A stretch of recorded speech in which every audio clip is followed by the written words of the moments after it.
Hello everybody and welcome to another Mystery Box Function Challenge. In the purple mystery box there is some math and your challenge is to figure out what it is. Because today is Friday, that math is going to be particularly challenging.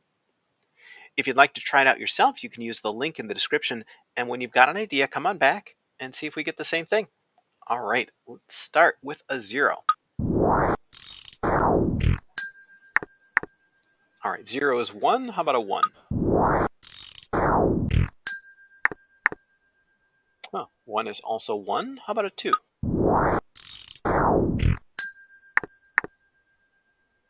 Right, it looks like a strange shape so far. How about a 3? And that's off the graph at 27. Let's just go one more out to see if it keeps going up. Oh, that is interesting. I'm going to look at 1/2. I want to see what it's doing between 0 and 1.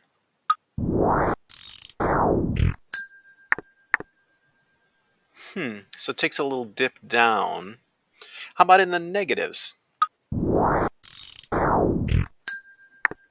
that's got a -1. How about a -1/2? It's kind of a big jump down there.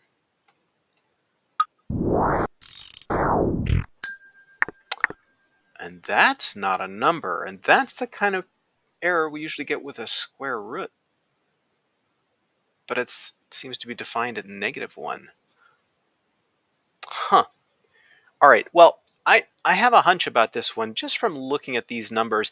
I think it's going to do some weird stuff over on the left side for these negative values. So we'll just sort of examine the right-hand side of the graph on this one. So I noticed here that when I put in a 1, I got 1. When I put in a 2, I got 4, which is a power of 2. When I put in 3, I got 27, which, oh, that's a power of 3. And when I put in a 4, I got 256, which is a power of 4. And then the pattern just sort of leapt out at me. 1 to the first power is 1, 2 to the second power is 4, and 3 to the third power is 27, and 4 to the fourth power is 256. So I think what we've got is we're taking the number we put in and we're raising it to the power of the number we put in. So I think we've got x to the x. So usually when x to the x is graphed, you just graph the right-hand side, the positive values, and you don't worry about the negatives because the negatives get pretty weird and tricky. And if you were to graph this out, I'm not even sure if this program will handle it. It almost looks like it's not a function because you get some positive values up here and you get some negative values down here, but they alternate. So it's like there are infinitely many holes in the graph.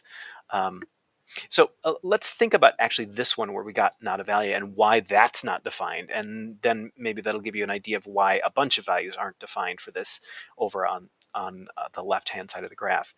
So if I have a -1/2 and I want to take that to the -1/2 power, well, let's do this a step at a time. Let's take the negative sign. That just flips the fraction upside down. So I've got a -2 now.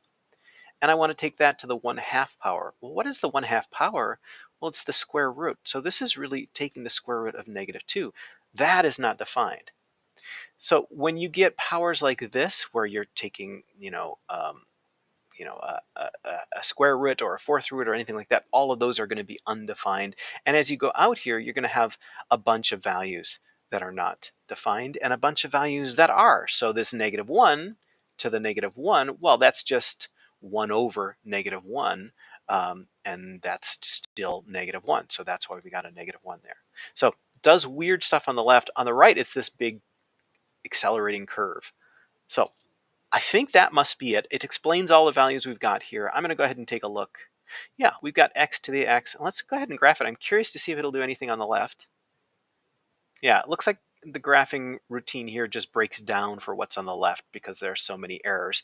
But on the right, you've got that nice little dip here between 0 and 1, and then shooting up really fast after that. Well, how did that go for you? I think that was really, really hard. Let me know. Thanks, everybody.